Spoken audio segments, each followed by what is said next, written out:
Oke, baik. Assalamualaikum warahmatullahi wabarakatuh. Sebelumnya, perkenalkan, nama saya Hasanul Ikram dengan NIM 231001077 sebagai ketua kelompok 5, dan anggota saya yaitu Indah Oktavia Pratiwi dengan NIM 231001026 dan Imam Ikhlasul Jihad dengan NIM 231001059. Nah, di video presentasi kali ini kita akan membahas tentang membongkar neural network. Untuk panduan visual menghitung cara mesin belajar, yang sumber videonya adalah dari channel Electro Programming dengan judul bagaimana cara menghitung neural network. Nah, langsung saja ke slide presentasinya.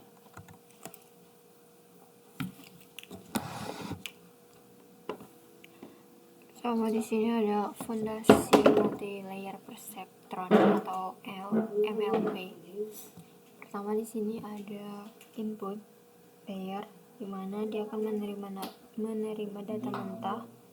Kemudian di sini ada hidden layer, di mana pada hidden layer ini kita akan memproses data dengan bobot dan fungsi aktivasi, di mana syarat minimum MPL adalah memiliki minimal satu layer. Kemudian ada output layer, yaitu menghasilkan prediksi atau hasil akhirnya, yaitu Y. Nah, kemudian setiap neuron di satu layer terkoneksi secara matematis dengan seluruh neuron di layer berikutnya. Nah, kemudian di sini ada anatomi perceptron atau neuron tunggal, di mana di sini input atau data mentah yang dimasukkan ke dalam sistem itu dimisalkan dengan X1 dan X2. Kemudian ada bobot atau weight atau tingkatan kepentingan dari setiap input, kemudian menentukan seberapa besar pengaruh data terhadap hasil. Kemudian ada summation atau summary, mesin penjumlahan yang kita akan mengakumulasikan total dari semua input dan bobot. Kemudian ada outputnya, yaitu hasil akhir setelah melewati fungsi-fungsi sebelumnya, yaitu input, bobot, dan summation. Kemudian di sini dua tahap kalkulasi neuron. Yang pertama yaitu sum of product, yaitu di sini mana rumusnya itu sama Z sama dengan buka kurung W1 dikali X1 plus W2 dikali X2 plus B. Nah, menjumlahkan seluruh input yang telah dikalikan bobotnya ditambah biasnya. Kemudian ada tahap 2 yaitu fungsi aktivasi, dimana rumusnya itu Y sama dengan Fz. Nah, gerbang dimana Y nya itu output dan Z itu total inputnya. Nah, kemudian di sini ada siklus kehidupan data, yaitu dua arah propagation. Nah, di mana di sini ada jalur atas atau forward propagation, itu mengalir maju dari input ke output untuk menghasilkan sebuah prediksi berdasarkan bobotnya saat ini. Kemudian ada jalur bawah atau back propagation, yaitu sinyal error mengalir mundur dari output ke input. Nah, jadi back propagation atau jalur bawah itu kebalikan dari jalur atasnya. Nah, output ke input untuk mengoreksi dan mengupdate bobot. Nah, di sini tuh proses belajar terjadi, atau pada jalur bawah atau back propagation itu terjadi proses pembelajaran mesin. Dan di sini ada matrix diagnostik, yaitu membedakan fase kalkulasi. Nah, di sini ada forward propagation. Di sini ada arah alirannya, yaitu dia ke kiri ke kanan. Kemudian back propagation-nya itu kanan ke kiri. Kemudian tujuan utamanya itu untuk menghitung prediksi atau tebakan awal Kemudian backpropagation, tujuan utamanya itu untuk menemukan pola data dan mengoreksi kesalahan.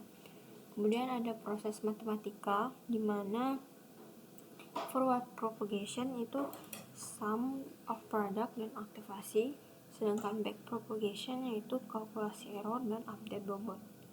Kemudian hasil akhirnya di mana forward propagation itu menghasilkan nilai Y prediksi, sedangkan back propagation menghasilkan bobot Y baru yang lebih akurat.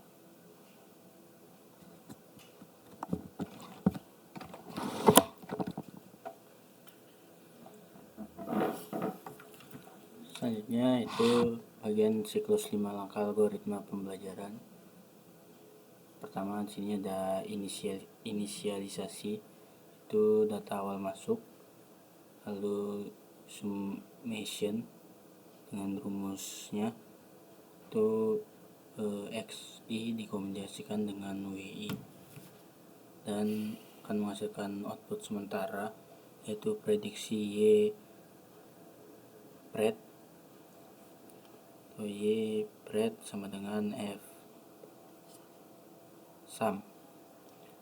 Lalu dibandingkan dengan label aktual yaitu kalkulasi errornya Y sama dengan loss, Y aktual, Y pred, dan di update bobotnya, bobot disesuaikan berdasarkan error W new sama dengan W old minus N kali rumusnya. Jadi skenario dataset klasifikasinya itu input target terlebih dahulu X1 sama dengan 0.8 dan X2 sama dengan 0.5. Di label aktual 1 dan misinya menemukan bobot yang tepat agar model bisa memprediksi kasus baru. Di X1 sama dengan 0.7, jadi X2 nya sama dengan 0.1. Nah, terus ini adalah langkah 1 dan 2 untuk inisialisasi dan sum of produknya. Di X1 ke W1, X2 ke W2 dan akan ditemukan sumnya. Jadi langkah satunya inisialisasi terlebih dahulu, yaitu menentukan bobot awal dari W0 hingga Wn secara acak dan menetapkan learning rate-nya. Dan langkah 2-nya yaitu summation, mengalihkan setiap data input Xi dengan bobotnya Wi lalu menjumlahkan semuanya. Di sum sama dengan dalam kurung X1 kali W1 tambah dalam kurung X2 kali W2 tambah titik-titik tambah xn. Ini perkiraan sampai berapa. Ini adalah rumus dari langkah 1 dan langkah 2-nya. Nah, ini langkah 3-nya itu gerbang fungsi aktivasi. Itu bisa dilihat pertamanya nilai summation-nya masih mentah. Jadi langsung masuk ke fungsi aktivasi tau softmax atau sigmoid. Nah, untuk rumusnya ini adalah akurasinya dan akan menghasilkan Y underscore prediksi nantinya. Itu proses prediksi nilai output dari summation belum bisa langsung digunakan. Nilai tersebut harus dilewatkan melalui fungsi aktivasi seperti softmax untuk multiclass atau sigmoid untuk klasifikasi binarnya. Jadi hasilnya itu menghasilkan Y prediksi akhir apakah neuron ini akan mengeluarkan sinyal O atau 1. Nah, itu langkah keempatnya yaitu mengukur gap errornya. Jadi Y prediksi itu tebakan mesinnya diukur, gap errornya itu Y aktualnya itu label nyatanya sama dengan 1. Jadi error sama dengan Y aktual kurang Y prediksi untuk rumusnya. Jadi kalkulasi selisihnya menghitung seberapa jauh melesetnya tebakan sistem dibandingkan dengan kenyataan. Dan trik utamanya adalah nilai error ini bukanlah sebuah kegagalan, melainkan bahan bakar utama yang akan digunakan jaringan untuk memperbaiki diri di langkah selanjutnya. Dan langkah yang kelima itu mengupdate bobotnya atau inti belajarnya. Di W baru atau bobot yang akan digunakan untuk iterasi selanjutnya sama dengan W lama itu bobot iterasi saat ini ditambah learning rate kali error kali X1, itu kecepatan belajar yang ditentukan dikali dengan bahan bakar koreksi dari langkah keempat dan data input spesifiknya. Nah, inilah momen dimana mesin belajar. Jadi bobot W disesuaikan secara presisi agar pada iterasi berikutnya nilai prediksinya mendekati label aktual. Nah, ini sintesis menerjemahkan teori menjadi kode. Ada rumusnya, model add, dan ini mendefinisikan inputnya, input layer terlebih dahulu diambil dari input underscore dim sama dengan 20.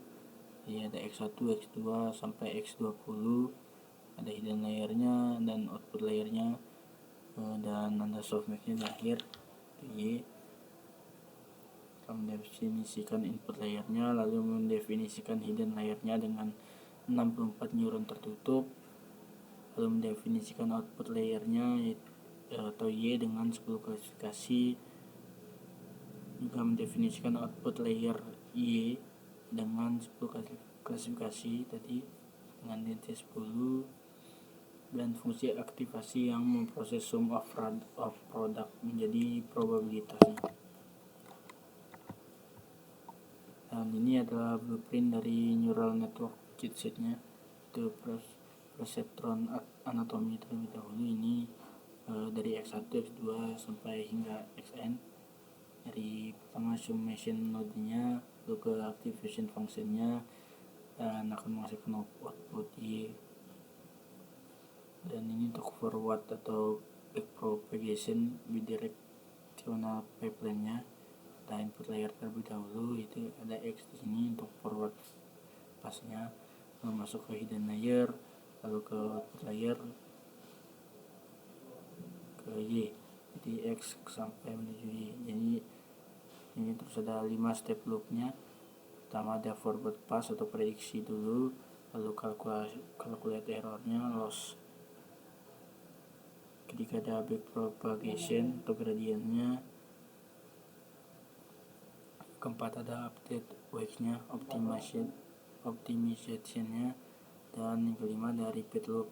Ini adalah rumusnya, wake update formula dan sebelumnya bobot yang lama terlebih dahulu, bobot yang baru, bobot yang digunakan untuk proses, dan bobot lama.